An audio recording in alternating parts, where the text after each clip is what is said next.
Hello दोस्तों, स्वागत है बड़ौदे विद्यालय में।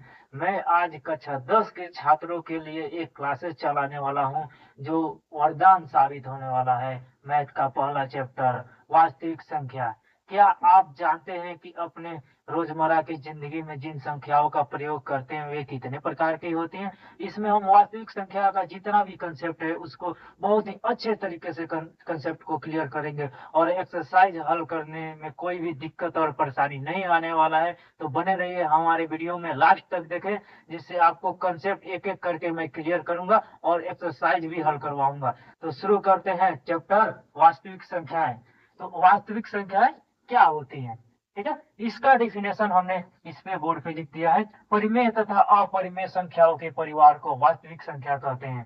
तो परिमेय और अपरिमेय संख्या क्या होती है, आप पहले इसको जानेंगे कि परिमेय और अपरिमेय संख्या क्या होती है। तो परिमेय संख्या वैसी संख्या जो एक पूर्णांक को दूसरे पूर्णांक शून्य छोड़कर से भाग देने पर प्राप्त होती है, उसे परिमेय संख्या कहते हैं। तो दोस्तों, कभी भी इसका मतलब यह कि हम परिमेय संख्या को बट्टा के रूप में लिख सकते हैं, P/Q के रूप में लिख सकते हैं, लेकिन इसका जो हर है वो कभी जीरो नहीं होना चाहिए, नहीं तो ये अनडिफाइंड हो जाएगा।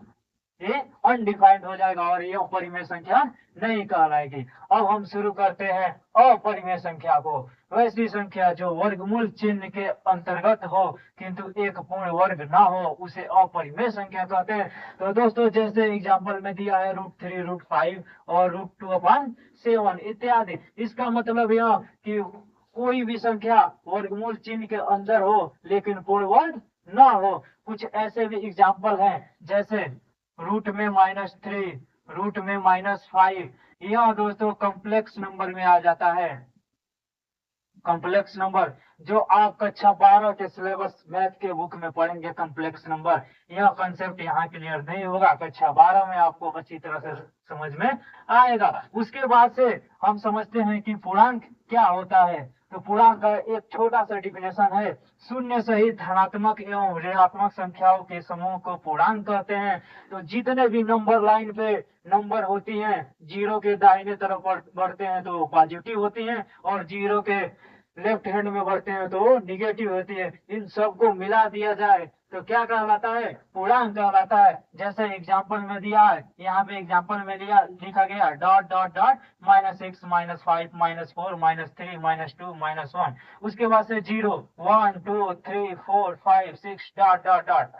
इसलिए मैंने यहाँ पे डॉट डॉट लिखा हुआ है, क्योंकि जो नंबर है वो सीमित नहीं है, वो इनफाइनाइट है, अपरिमित है। इसलिए यह नंबर इनफाइनाइट तक जा सकती है। तो दोस्तों, ये रहा वास्तविक संख्या का एक इंट्रो क्लास, छोटा सा इंट्रो क्लास। और इसमें कुछ और भी नंबर होते हैं, जैसे जो नंबर लाइन पे जो संख्याएं होती हैं उसको अगर जीरो हटा दे और एक से लेकर छह तक, या डॉट डॉट इंफिनिटी तक, तो इसको बोलते हैं प्राकृतिक संख्याएं।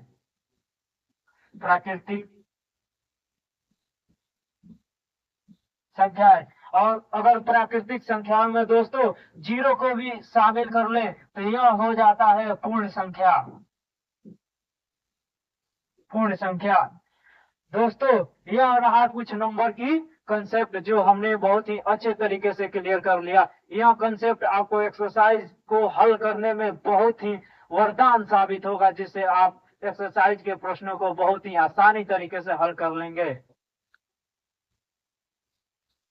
दोस्तों, जितने भी वास्तविक संख्या के कंसेप्ट थे हमने एक एक करके उसको समझ लिया है, और उम्मीद करते हैं कि आप लोगों को यह कंसेप्ट बहुत ही अच्छे तरीके से समझ में आया होगा। और वास्तविक संख्या में का एक और कंसेप्ट है संख्याओं का एलसीएम तथा एलसीएम निकालना। तो हम सीखेंगे संख्याओं को कैसे एलसीएम निकाला जाता है और कैसे एचसीएफ निकाला जाता है। तो हमने दो पार्ट में करके समझाया है। पहले पार्ट में एचसीएफ है और दूसरे पार्ट में एलसीएम है। तो पहले हम एलसीएम को समझ लेते हैं। तो एलसीएम निकालने की जो विधि है, मात्र एक ही विधि है। उस विधि को बोला जाता है अभाज्य गुणनखंड विधि। इसको अंग्रेजी में बोलते हैं प्राइम फैक्टराइजेशन मेथड। इस विधि के द्वारा एक एग्जांपल के द्वारा हम समझने का प्रयास करते हैं। 15, 20 का एलसीएम ज्ञात करें। ठीक है, दोस्तों, तो 15-20 का एलसीएम ज्ञात करने के लिए हम अभाज्य गुणनखंड विधि द्वारा इसको हल करेंगे और अभाज्य गुणनखंड विधि जितने भी होंगे उसको आपस में गुणा कर देंगे, वह उसका क्या हो जाएगा, एलसीएम हो जाएगा। ठीक है दोस्तों, तो एलसीएम निकालने का मात्र यही एक विधि है और एचसीएफ निकालने की दो विधि होती है। पहला विधि होता है अभाज्य गुणनखंड विधि, जिसको अंग्रेजी में बोलते हैं प्राइम फैक्टराइजेशन मेथड, और दूसरा होता है यूक्लिड विभाजन प्रमेय का। तो पहले हम समझते हैं अभाज्य गुणनखंड विधि क्या होता है। एक एग्जाम्पल के द्वारा समझाने का मैं प्रयास कर रहा हूँ।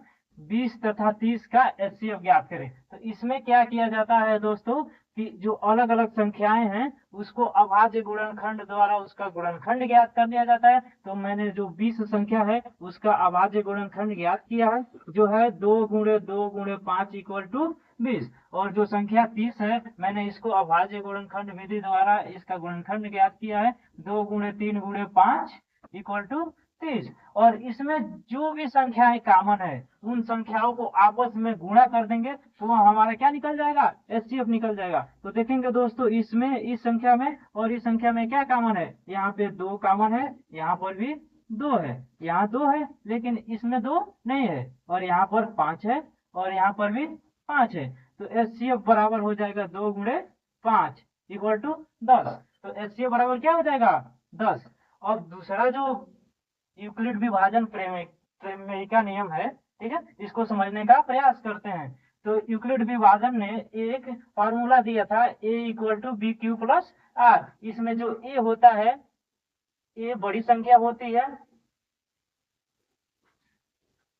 a बराबर बड़ी संख्या, और b होती है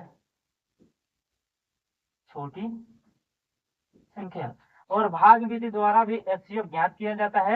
एक एग्जांपल के द्वारा यहाँ पर भी समझने का प्रयास करते हैं। 20 तथा 30 का एचसीएफ ज्ञात कीजिए। तो पहले हम क्या करेंगे, जो छोटी संख्या रहती है उससे हम बड़ी संख्या में क्या करते हैं, भाग करते हैं। तो 20 से हम 30 में भाग करेंगे, तो 20 से जब 30 में भाग करेंगे तो एक बार में यहाँ पे भाग जाएगा, और 20 एकम 20 और रिमाइंडर बचेगा 10। उसके बाद से जो 20 बच रहा है उसमें हम 10 से भाग करेंगे, तो 2 बार में यहाँ पूरी पूरी कट जाएगा। तो एचसीएफ बराबर क्या हो जाएगा, एचसीएफ बराबर 10 होगा। ठीक है, इसी नियम पर यह भी नियम आधारित है, यूक्लिड विभाजन प्रमेय का। इसको समझने का प्रयास करते हैं। जो ए होती है बड़ी संख्या होती है, और जो बी होती है छोटी संख्या होती है, और आर जो होता है वो शेषफल होता है, शेषफल होता है। तो 30 यहाँ पे बड़ी संख्या है, और कितने जो छोटी संख्या है वह 20 है, कितना बार में भाग किया है, एक बार में, और रिमाइंडर कितना बचा है, 10। ठीक है, अब 10 के लिए बड़ी संख्या हो जाएगी 20, और 10 से हम इसमें भाग करेंगे, कितने बार में भाग करेंगे, 2 बार में, और रिमाइंडर कितना बचेगा, 0। जब रिमाइंडर 0 बच जाएगा तब हम कहेंगे जो भी भाजक रिमाइंडर को 0 करता है वही क्या होता है, एचसीएफ होता है। तो एचसीएफ बराबर क्या हो जाएगा, 10 हो जाएगा। उम्मीद करते हैं दोस्तों यह वीडियो आपको अच्छा लगेगा, तो वीडियो को लाइक करें और सब्सक्राइब करें, और हम अगले वीडियो में बढ़ाएंगे चैप्टर का एक्सरसाइज, और एक्सरसाइज को पूरी तरह से हल करवाएंगे और एक एक कंसेप्ट क्लियर करेंगे। धन्यवाद।